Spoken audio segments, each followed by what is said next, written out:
We all know the feeling of standing at the absolute bottom of a mountain we want to climb. You look up at your highest ambitions, and the sheer physical distance between where you are and where you want to be is paralyzing.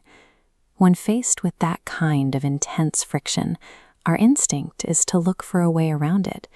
We start hoping for a shortcut, a stroke of luck, or an external force that can just swoop in and carry us instantly. There is an old fable about a turtle who looked up at the sky and desperately wanted to fly. Since it lacked the physical tools to do it, it waited. Eventually, a powerful eagle landed and offered the turtle a free ride up into the clouds. During the ascent, the turtle feels an intoxicating sense of validation. It feels special, chosen. It feels completely relieved of the heavy burden of effort. We fall into this exact same trap. We become seduced by the fantasy of passive elevation, the quiet, dangerous belief that someone or something else is going to do the hard work of lifting us out of mediocrity. But the eagle had no interest in fulfilling the turtle's dreams. Its true motive was predatory. It only took the turtle to that maximum altitude so it could drop it, letting the sharp rocks below shatter its shell so the eagle could eat. This diagram illustrates the psychological trap known as idealization and devaluation. First, a target is elevated along an incline of flattery. Then comes the sheer vertical drop. The elevation only exists to make the destruction complete.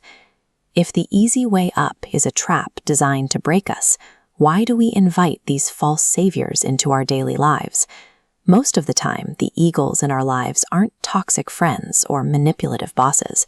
The most dangerous traps are the internal ones, the cognitive habits we construct to deceive ourselves. Consider Ethan. He represents a quiet frustration we all experience. He has massive, towering ambitions, but he spends his days entirely paralyzed within the safety of his comfort zone.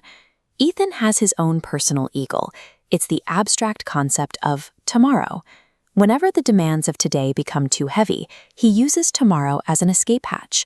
Tomorrow promises to carry the burden of the required effort. It lets Ethan feel incredibly productive in his mind, while remaining completely physically passive. You can see this play out in his late-night routine.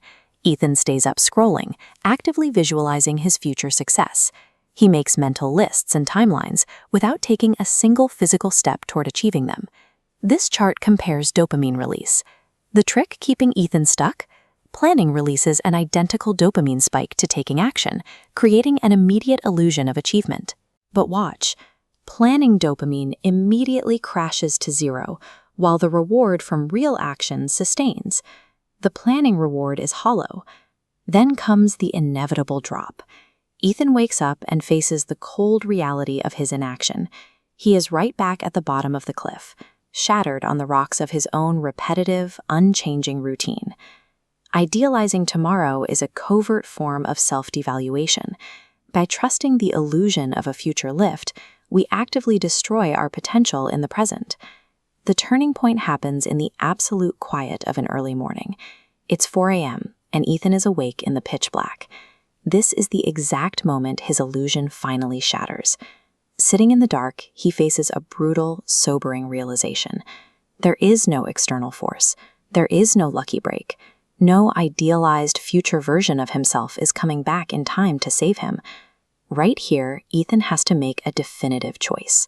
He has to consciously reject the comforting promise of the eagle's lift and instead willingly accept the heavy, uncomfortable burden of the climb.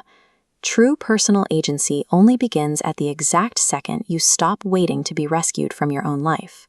Ethan replaces the cheap dopamine of late-night scrolling with quiet, unglamorous isolation. He starts spending his early mornings engaging in difficult, friction-heavy skill building. This graph maps two trajectories.